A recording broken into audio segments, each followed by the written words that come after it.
है, मैं प्रार्थियों की भी मदद करने की कोशिश करूंगा और साथ साथ ये भी बात होगी कि अगर कोई क्रिमिनल स्टेटस चल रहा है, माइंड जिसका क्रिमिनल माइंड चल रहा है, वो उस माइंड से निपटने के लिए कानून के पास क्या क्या रास्ते हैं, बात करने के लिए मेरे साथ में एडिशनल एसपी सर हैं रोहित झा जी। उनसे तमाम विषयों पे और तमाम अपराधों पे, ताकि आपको आपका न्याय मिल सके, कानूनी मदद मिल सके, किस तरह से आपको सहूलियत हो सके और क्राइम से आप किस तरह से बच सकते हैं, उन तमाम विषयों पे। रोहित सर, क्राइम स्टेटस से बढ़ रहा है, आप लोगों के पास में जो इंफ्रा है या आप लोगों के पास में जो मैन पावर है, उसको कितना हद तक झोंकने की जरूरत आज आन पड़ रही है, क्योंकि क्राइम लगातार अपग्रेड होता जा रहा है। देखिए, निश्चित तौर पे इंटरनेट की दुनिया में जो क्रिमिनल है वो बहुत सारी ऐसी चीज़ों का उपयोग कर रहा है, जब क्राइम हो जाता है तब हम उस दिशा में सोचना प्रारंभ करते हैं। लेकिन मेरा ये मानना ये है कि क्रिमिनल चाहे कितना भी शार्प माइंडेड हो, कितने भी चतुराई से, चालाकी से क्राइम को अंजाम देता हो, वो कुछ न कुछ एविडेंसेस, कुछ न कुछ लूप होल्स ऐसे जरूर छोड़ता है, जिसको पकड़ के, जिसको ट्रैक करके हम क्रिमिनल तक निश्चित तौर पे पहुंच सकते हैं। यहाँ पर एक सवाल ये है, जैसे कि आप जो भी एविडेंसेस कलेक्ट करते हैं या उनसे बचने के तोड़ भी लोग निकालने लगते हैं, जिस तरह की जो क्राइम के एपिसोड्स आ रहे हैं टीवी पे, उनमें सारी चीज़ें इतना डिस्क्लोज करके बताया जाता है, पुलिस की कार्यशैली को इतना डिस्क्लोज करके बताया जाता है, प्लस नेट पे इतनी सारी चीज़ें अवेलेबल हैं। किसी भी विषय पे अगर नेट पे जानकारी मांगी जाए तो गूगल एक ऐसी चीज़ है, या और भी कई साइटें हैं जिनमें जानकारी मांगी जाए तो वो अपराध कैसे करना है वो तरीका भी समझाते हैं। तो इन हालातों से फिर आगे फिर निपटने के लिए फिर आप लोगों की जो प्लानिंग है, या फिर आगे किसी प्रार्थी के पास जो ऑप्शन बचते हैं वो क्या रहते हैं? देखिए, क्रिमिनोलॉजी में, क्राइम और इन्वेस्टिगेशन में एक लुकआउट का प्रिंसिपल काम करता है। प्रत्येक क्रिमिनल, चाहे वो किसी भी प्रकार का क्राइम कर रहा है, कोई ना कोई चीज़ छोड़ के जाता है और वही हमारे लिए लीड होती है। ये बात सही है कि क्योंकि इंटरनेट का ज़माना है और सारी चीज़ें इंटरनेट पे रखी हुई हैं, और आजकल बहुत सारी ऐसी सीरीज़ भी चल रही हैं जिसमें पुलिस की इन्वेस्टिगेशन को बहुत बारीकी से दिखाया जाता है। सही बात है, लेकिन जैसे जैसे ट्रेंड बदलता है, उन चीज़ों को आने में भी समय लगता है, और नित्य प्रतिदिन क्राइम का सिनारियो भी बदल रहा है, इसलिए इन्वेस्टिगेशन का प्रकार भी बदलेगा। और मेरा ये मानना ये है कि क्राइम जिस भी तरीके से हो, एक बेसिक फंडामेंट्स जो होते हैं वो लगभग एक होते हैं। हर क्राइम के हिसाब से उसके जो बाइफर्केशंस होते हैं वो अलग अलग। तो हम चाहे क्राइम किसी भी प्रकार से हो, उसकी कितनी भी जानकारी उपलब्ध हो, क्रिमिनल कहीं ना कहीं गलती करता है, और स्मार्ट इन्वेस्टिगेटर वही है, एक अच्छा विवेचनाकर्ता अधिकारी वही है जो उन गलतियों को पकड़ के उससे लीड निकालते हैं। इसी सब्जेक्ट में मैं जोड़ देता हूँ, जो नेट पे जो अवेलेबल कंटेंट हैं, कई वायलेंट कंटेंट रहते हैं, कई धार्मिक आस्थाओं को चोट पहुँचाने वाले कंटेंट रहते हैं, उसके नीचे जो कमेंट सेक्शन रहता है, उस कमेंट सेक्शन में लोग एब्यूज़ लैंग्वेज का इस्तेमाल करते हैं, लोग किसी के खिलाफ कुछ भी लिखते हैं, और इतनी स्वतंत्रता अभिव्यक्ति की आज़ादी के नाम पे उन लोगों ने ले रखी है, और लेकिन उन पर कुछ होता नहीं है सबकी, मतलब उस पर कोई स्ट्रॉन्ग एक्शन हो स्वतः, जब तक शिकायत नहीं पहुँचती तब तक कानून के पास में ये ऑप्शन है क्या कि स्वतः कोई चीज़ों को बंद करा सके, क्योंकि कई ऐसे वीडियो रहते हैं या कई ऐसे लेटर्स रहते हैं या मार्के ओवर रहता है जिसमें वायलेंस ही भड़क सकती है, देश में दंगे हो सकते हैं, कुछ भी हो सकता है। नहीं, देखिए, इसके लिए अलग अलग फोरम पे काम होता है। जैसे कि अभी नेशनल लेवल पे जो चाइल्ड पोर्नोग्राफी है, उसके लिए फिल्टर्स लगे हुए हैं, और दिल्ली में एनसीआरबी के थ्रू बहुत सारे कंटेंट जो होते हैं वो एनालाइज करते हैं और वो सीधे हमको भेजते हैं। दुर्ग जिले की बात करें तो दुर्ग जिले में भी अभी कम से कम 3 अपराध ऐसे दर्ज हुए हैं जो सीधे वहाँ से आए थे कि ये इस मामले में ये इस जगह पर ये अपलोड हुआ है ये कंटेंट, और इस पर FIR करिए। तो एक विषय वो है। दूसरा विषय, जहाँ तक आपने कहा कि सोशल मीडिया पे या किसी अन्य फोरम पे, व्हाट्सएप पे, इस पे जो अब्यूजिव लैंग्वेज की बात है, तो गूगल भी बहुत सारी चीज़ों में कई बार बहुत सारे लैंग्वेजेस को, बहुत सारे शब्दों को वो खुद ही फिल्टर करता है। इसके बाद भी अगर कोई चीज़ ऐसी है जो किसी की भावनाओं को ठेस पहुंचा रही है या जिससे समाज में अराजकता बढ़ने की संभावना है, तो ऐसे विषय पे IPC में ढेर सारी धाराएं हैं। उन धाराओं के तहत निश्चित तौर पे कार्रवाई होगी, और हम लगातार अपने जो दुर्ग भिलाई की जनता है उसको हम अवेयर भी करते रहते हैं कि किसी भी प्रकार की जो भ्रामक जानकारी है या कोई भी ऐसे कंटेंट जो आपको लगता है कि आपको उसके द्वारा किसी समाज विशेष को या किसी समुदाय विशेष की धार्मिक भावना या सामाजिक भावना या उसकी किसी सोशल उसके सम्मान को ठेस पहुंचा सकता है, तो ऐसे मामले में निश्चित तौर पे कार्रवाई होती है। और मेरा ये अपील है कि कभी भी ऐसी धार्मिक भावनाएं, सामाजिक भावनाएं या किसी प्रकार की सांप्रदायिक भावनाओं को भड़काने वाले कमेंट कहीं पर भी ना करें, क्योंकि जब मामला खुलता है तो फिर सारी चीज़ें एक के बाद एक आती है और इसमें आईपीसी के बहुत सारे प्रावधान हैं जिसमें आपको सजा भी हो सकती है। इस वीडियो को आखिर तक जरूर देखिएगा, क्योंकि मैं अब एक प्रार्थी के तौर पे बात करूंगा, जो एक एक सब्जेक्ट पे बात होगी।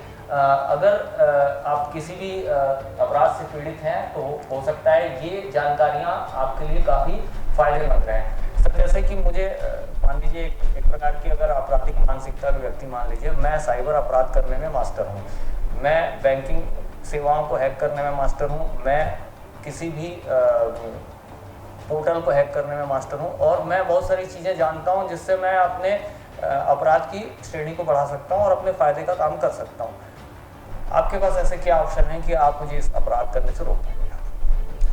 नहीं, देखिए, मान लीजिए कि आप किसी का अकाउंट हैक कर लेते हैं। फॉर एग्जांपल, आप किसी ए व्यक्ति का आपने अकाउंट हैक किया, तो देखिए, जैसे ही आपने अकाउंट हैक किया, ए को जब पता चलेगा तभी अपराध हो गया, लेकिन अपराध की सूचना हमें तब प्राप्त होगी। तो इसमें सबसे पहले ये है कि जैसे ही अमुक व्यक्ति को पता चलता है कि उसका अकाउंट हैक हो गया है, वो हमारे पास आएगा। हमारे पास आते ही हम सबसे पहले उसको उस पर्टिकुलर खाते को बंद करने के लिए प्रेरित करते हैं। बैंक पे जाए और बैंक को हम सूचना देते हैं कि ये खाता संभवतः हैक हो गया, कि कृपया इसका परिचालन बंद करें।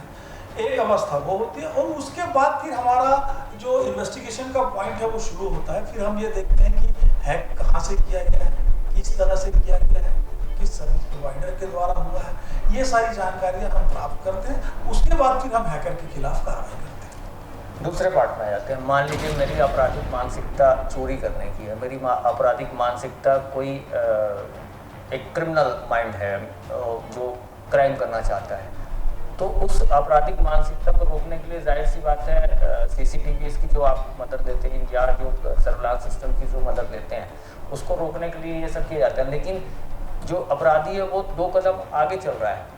वो ये जान रहा है कि मुझे पुलिस इस जगह पे यहाँ पर ट्रैक कर सकती है, मैं सीसीटीवी में पकड़ाया जा सकता हूँ, मैं सर्विलांस सिस्टम के जरिए पकड़ाया जा सकता हूँ, तो वो एडवांस चल रहा है। तो उस हालात को देखते हुए किसी शार्प माइंडेड अपराधी को पकड़ना, ये कितनी बड़ी चुनौती है? देखिए, सीसीटीवी फुटेज या फिर आप अगर कॉल रिकॉर्ड की बात करें तो निश्चित तौर पे ये दोनों चीज़ें जो है हमारे लिए हेल्पफुल होती हैं। हमारी जो मेहनत होती है उसको थोड़ा कम करती है। लेकिन कहीं पर भी ये नहीं है कि अगर चतुर क्रिमिनल या चतुर अपराधी जो है अगर इन चीज़ों का मान लीजिए उपयोग नहीं करता है तो नहीं पकड़ाएगा। इसके अलावा भी बहुत सारी चीज़ें हैं। केवल सीसीटीवी फुटेज या कॉल रिकॉर्ड, हमारे ढेर सारे ऐसे केसेस आते हैं जिसमें क्रिमिनल न तो फ़ोन का उपयोग करता है और सीसीटीवी कई जगहों पर नहीं होता है। अभी तो हमारे क्षेत्र में पूरी तरह से सीसीटीवी का जाल नहीं भी है, तो वी आर एक्सपर्टीज, हमको उसमें विशेषज्ञता है कि अगर उसने सीसीटीवी में उसका चेहरा नहीं आया है तो भी, और अगर उसने फ़ोन का उपयोग किया है तो भी हम उसको निश्चित तौर पर पकड़ सकते हैं। हाँ, इसमें ये होता है कि इसमें जो इन्वेस्टिगेशन के पॉइंट्स हैं वो बढ़ जाते हैं और विभिन्न प्रकार के अन्य बिंदु भी हम अपनी इन्वेस्टिगेशन में शामिल करते हैं और उन बिंदुओं पर हम क्रिमिनल को पकड़ने की कोशिश करते हैं। इसमें प्रार्थी की या आम पब्लिक के फेवरेबल एक कंटेंट ऐड करना चाहूँगा कि अगर प्रार्थी या कोई एप्लीकेंट है वो सावधान रहना चाहे, वो अगर इस अपराध से बचना चाहे, तो वो पुलिस के लिए कितना बड़ा सहयोग कर सकता है, क्या कर सकता है, वो सिक्योरिटी के लिए क्या कर सकता है? नहीं, साइबर क्राइम के संदर्भ में आप बोल रहे हैं कि चोरी वगैरह या क्राइम से बचना? चोरी वगैरह के मामले में तो हम लोगों को अवेयर ये करते हैं कि निश्चित तौर पे अपने घर के आसपास सीसीटीवी लगवाएं। सीसीटीवी अगर कॉलोनी में आप रह रहे हैं तो कॉलोनी में लगवाएं। कितनी जगह से बच के जाएगा, और बचेगा भी तो केवल उसका चेहरा ढका रहेगा, बाकी चीज़ें हमारे पास आएंगी। तो सीसीटीवी लगवाइए। साथ ही साथ कभी भी सूना मकान छोड़ के जाते हैं तो एक बड़ी अच्छी बात बता रहा हूँ मैं आपको, घर के सबसे जो बाहरी दरवाजे हैं, सबसे बाहरी मतलब जैसे चैनल गेट होता है, इसमें ताला न लगाइए, क्योंकि उसके बाहर कोई भी ऐसी चीज नहीं रहती जो कोई लेके चला जाएगा, उसमें ताला मत लगवाइए। घर के बाहर वाले जो दरवाजे हैं उसमें पर्दे बाहर से लगवाइए, ताकि आपका जो ताला है वो सीधे क्रिमिनल को विजिबल ना हो, क्योंकि मुझे लगता है कि मोर देन 50% चांसेस पे चोर जो होता है वो ट्रायल एंड एरर पे काम करता है। उसको जो घर ताला लगा हुआ दिखता है, सामने पेपर पड़ा हुआ दिखता है, सामने ऐसा लगता है कि बिल्कुल 5-6 दिनों या 1 हफ्ते से मकान बंद है, ऐसे मकान को वो टारगेट करता है। तो अगर आपने चैनल गेट में ताला नहीं लगाया तो पहला इंडिकेशन ये है कि व्यक्ति आजू बाजू आसपास ही कहीं गया होगा। अगर आपके मेन डोर के बाहर से पर्दा लगा है तो उसको रास्ते से ये नहीं दिखता है कि घर में ताला लगा है कि बंद है। घर में अगर आप जा रहे हैं, कहीं पर भी जाते हैं, तो घर में कम से कम एक लाइट जला के जाइए अंदर, ताकि आप भी उसी प्रकार से सोचें कि अगर आप चोर होते तो क्या लाइट जलने वाले घर में घुसेंगे। अगर आपका घर पूर्णतया अंधेरा रहेगा तो ये इंडिकेट करता है कि घर में कोई नहीं है। तो सामान्य तौर पे कुछ चीजें हैं जिसका अपन ध्यान रखें। साथ ही साथ आपके घर में जो प्राइवेट आपके यहाँ काम करने वाले लोग हैं उनका पूरा हिसाब किताब रखिए, कहाँ से आ रहे हैं। हाँ, उसमें किराएदार भी इंक्लूड है, आपके काम करने वाले इंक्लूड है, कहाँ से आ रहे हैं, कहाँ जा रहे हैं, मतलब उनकी जानकारी आपके पास रहनी चाहिए। क्योंकि कई बार ये होता है कि बड़ा विश्वास पात्र बनते हैं और बाद में वो आपको धोखा दे देते हैं। तो इसके लिए पुलिस में वेरिफिकेशन की बात है, पुलिस को सूचना दीजिए अगर आपके यहाँ कोई काम करने वाला है, आपके यहाँ कोई किराएदार आ रहा है, ताकि उसका डेटाबेस हमारे पास रहे। कल को अगर किसी प्रकार का कोई क्राइम होता है तो हम उसको ठीक तरीके से देख सकें। देखिए, जागरूकता की जो कड़ियाँ चलाई जा रही हैं उसके बाद ये तो अवेयरनेस देखने को बहुत जगह पे मिलती है कि अब जो बैंक के जो डाटाज मांगे जाते हैं वो जनरली पब्लिक लोग किसी को देते नहीं हैं, पहले दे दिया करते थे। लेकिन जमतारा जैसी सीरीज और ये सब जो एक्टिविटीज़ देखने के बाद एक बहुत बड़ा नेक्सस आज भी देखने को मिलता है जो लोगों को रोज़ इन्हीं चीज़ों पर हिट करता है। तो इन हालातों से बचने के लिए अगर मुझे एक प्रार्थी मान लिया जाए, मान लीजिए मेरे साथ में कोई बैंकिंग फ्रॉड करना चाह रहा है, तो मैं उसको रोकने के लिए क्या करूं, और अगर बैंकिंग फ्रॉड हो चुका है मेरे साथ तो उसके लिए क्या करूं? देखिए, केवल 2 मूल मंत्र हैं जो मैं बताता हूं, वो आपको बैंक फ्रॉड से बचाएंगे। पहली बात यह है कि आप गांठ बांध के रख लीजिए कि फोन पे मेरे को मेरे अकाउंट से संबंधित कोई भी जानकारी किसी को नहीं देना है। नहीं देना है मतलब नहीं देना है। आरबीआई की स्पष्ट गाइडलाइन है कि बैंक अपने कस्टमर से किसी भी प्रकार की कोई भी जानकारी जो है वो टेलीफोनिकली नहीं मांगता है। तो अगर ऐसा कोई फोन आपको अकाउंट से संबंधित आ रहा है तो आप उसको जानकारी मत दीजिए, फोन काट दीजिए। नंबर 1 बात। नंबर 2 बात, कोई भी व्यक्ति आपको किसी भी प्रकार से अगर फोन से आपका पर्सनल डेटा मांग रहा है, पर्सनल डेटा मतलब आपके एटीएम कार्ड का नंबर या आपका आधार नंबर या आपके फोन पे आने वाला कोई ओटीपी या किसी प्रकार की कोई जानकारी जो आपकी व्यक्तिगत जानकारी है, वो अगर आपसे मांग रहा है तो आप देने से पहले या तो दीजिए मत, और देने से पहले 5 बार सोचिए कि आप क्यों दे रहे हैं। अगर आप ये 2 चीज को गांठ बांध के रखते हैं और नहीं करते हैं तो मुझे लगता है कि 90% बार आप किसी भी क्राइम में जाने से बच जाएंगे। अब दूसरे पार्ट पे आते हैं, आपने जो कहा कि अगर मान लीजिए मेरे साथ ऐसा कोई फ्रॉड हो गया है तो क्या करें। तो इसमें अभी जो ट्रेंड चल रहा है उसमें अलग अलग प्रकार के फ्रॉड हो रहे हैं।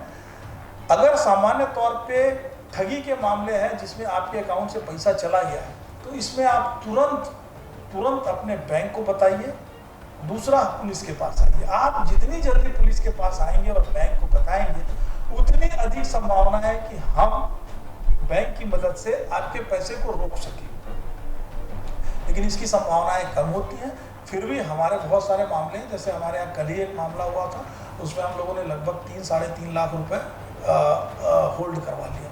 तो जितनी जल्दी आप पुलिस के पास जाएंगे या बैंक के पास जाएंगे उतनी संभावनाएं बढ़ेगी, क्योंकि उसके बाद ये होता है कि इस प्रोसेस में एक बार जब पैसा चला जाता है तो उसके बाद इन्वेस्टिगेशन के प्रोसेस में बहुत समय लगता है और उसके कारण प्रार्थी भी हतोत्साहित होता है और जो क्राइम करने वाले लोग हैं उनका उत्साह बढ़ता है। एक इसी में एक पार्ट और समझा दीजिए, जैसे कि कोई ऑनलाइन पेमेंट करना है, ऑनलाइन पेमेंट में कोई फूडिंग की सेवा चाहता है, कोई किसी और कंपनी से कुछ प्रोडक्ट खरीदना चाहता है, तो आज कल ये भी देखने को मिल रहा है साइबर क्राइम में, जिस तरह से कि सिमिलर मिलते हुए अकाउंट्स और सिमिलर मिलते हुए एजेंसीज बना दी जाती हैं, और उसके बाद में अगर आपने उस जगह पे पेमेंट कर दिया तो फिर ना आपको खाना मिल पाएगा, फूडिंग के लिए आपने अगर किया है तो भी वो वेस्ट हो गया, और अगर कोई प्रोडक्ट आपने मंगाया तो वो भी हो सकता है वेस्ट हो जाए। तो इन चीज़ों से बचने के लिए क्या, ये भी एक बहुत बड़ा क्राइम है, इन चीज़ों से बचने के लिए क्या करें, क्योंकि सिमिलर साइट्स रहती हैं। देखिए, इसमें पहली बात यह है कि अगर आप इंटरनेट पे सर्फिंग करते हैं या इंटरनेट टेक सेवी हैं, तो आपको मालूम होगा कि एक तो जो भी वेबसाइट खुलती है वो अगर ट्रस्टेड है तो उसमें एक लॉक का साइन बना रहता है।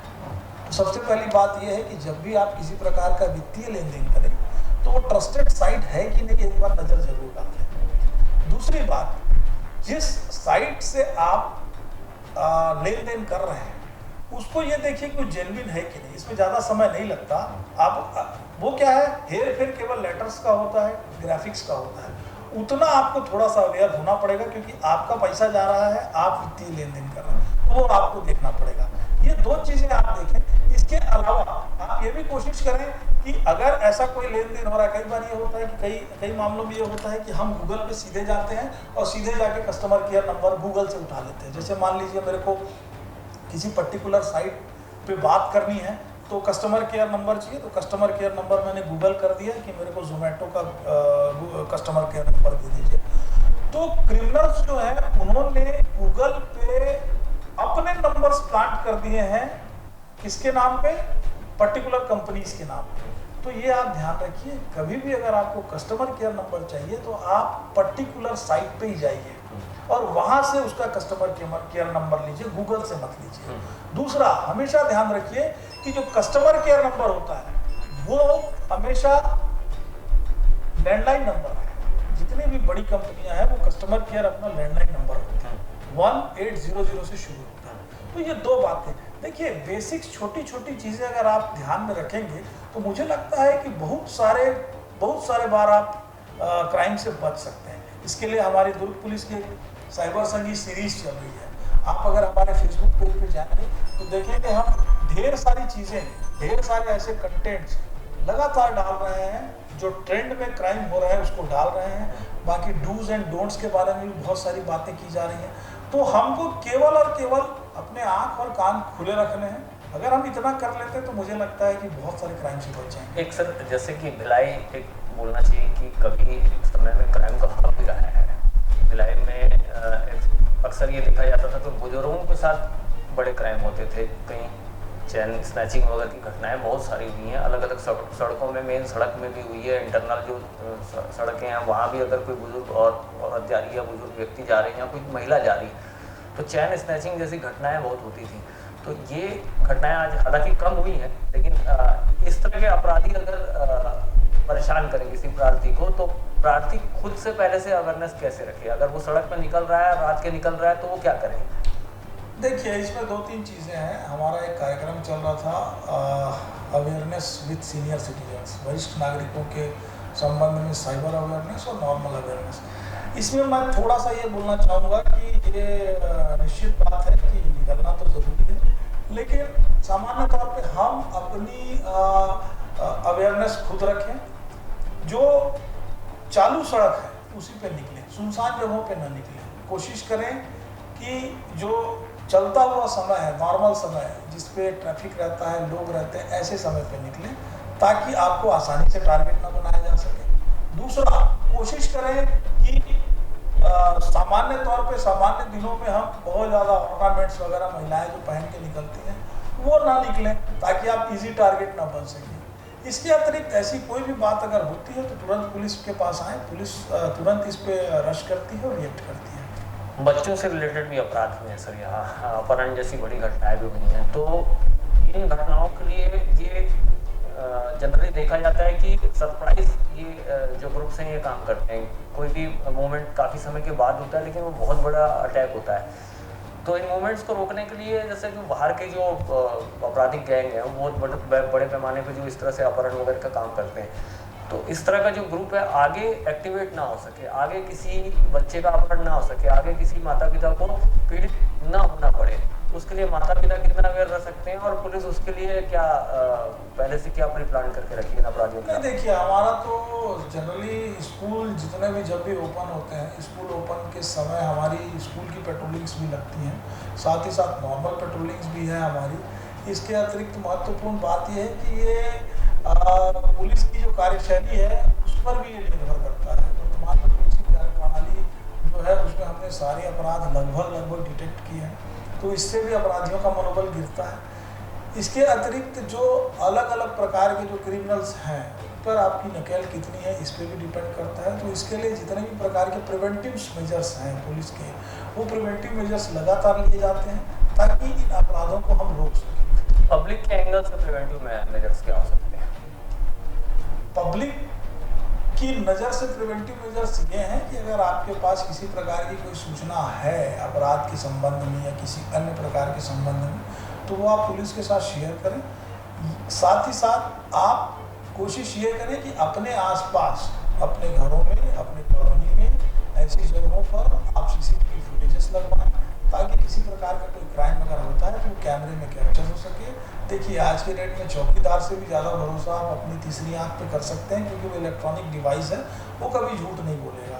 तो इस प्रकार से आप सामाजिक ताने बाने में एक अपना योगदान पुलिस को दे सकते हैं। एक अंतिम और बड़ा सवाल है सर, जो क्राइम करते जा रहे हैं तो लोग, मतलब पुलिस के जितने सोच है उससे भी आगे बढ़ के जो लोग आगे जा रहे हैं और लोगों की अवेयरनेस के बाद भी लोग थम नहीं रहे हैं, उनके लिए पुलिस की ओर से क्या संदेश है कि कानून की धाराएं कितनी बड़ी हैं और आगे चल के अगर कोई क्राइम के बारे में सोच रहा है या क्राइम का एक मन में एक नक्शा तैयार कर रहा है, तो उसके लिए क्या चेतावनी है और क्या आपकी बातें हैं? देखिए, क्रिमिनल कितना भी बड़ा हो, अगर वो क्राइम कर रहा है तो एक नहीं दिन पकड़ा जाएगा। और पुलिस के पास इतने संसाधन हैं और इतनी अच्छी इंफ्रास्ट्रक्चर है, इतने अच्छे लोग हैं कि वो उनको पकड़ ही लेंगे। तो किसी भी क्राइम करने वाले के मन में ये बात हमेशा रहनी चाहिए कि कानून से ऊपर कोई नहीं है और कानून सबको समान नज़र से देखता है और किसी भी क्रिमिनल को किसी भी सूरत में बख्शा नहीं जाएगा। तो ये रोहित झा साहब थे। सरल भाषा में हमारी कोशिश रही है कि आप तक ये संदेश पहुंच जाए कि आप खुद क्राइम से कैसे अवेयर रह सकते हैं, अपने आप को कैसे बचा सकते हैं। सबसे पहले कदम तो आपको ही उठाना है। आपको सामने रह के जो चीज़ों से आपको खतरा है उन चीज़ों के बारे में आपको उन्हें रोकने के लिए जैसे जो कुछ उपाय बताए गए हैं इस इंटरव्यू के दरमियान, उस उपाय को अपना सकते हैं। और उसके बाद भी अगर आपको ऐसा लग रहा है कि आपके साथ क्राइम हो सकता है या हो चुका है, तो पुलिस की त्वरित मदद लें। साफ तौर पर अगर आपके आसपास भी कोई घटना, दुर्घटना या क्राइम दिखता है या क्रिमिनल माइंडेड कोई व्यक्ति दिखता है, तो आप तत्काल इस बात की भी जानकारी पुलिस को दे सकते हैं। और जैसा कि उन्होंने बताया कि जो पुलिस का जो एक काम करने का तरीका है, कार्यशैली है, इनके पास जो इंफ्रा है, इनके पास जो मैन पावर है, वो सारे रूप से सक्षम है। चाहे क्रिमिनल कितना भी आगे भागता नजर आए, तो पुलिस एक ना एक समय जरूर उसे दर दबोचेगी और कड़ी से कड़ी सजा मिलेगी। तो ये इस इंटरव्यू को देखने के बाद आप ज़रूर अपने आप को अवेयर करें और सहयोगी बने क्राइम रोकने के लिए। नेशनल प्लस न्यूज़ के लिए छत्तीसगढ़ के दुर्ग जिले से कैमरामैन आनंद राजपूत के साथ नौशद शिकार के बाद।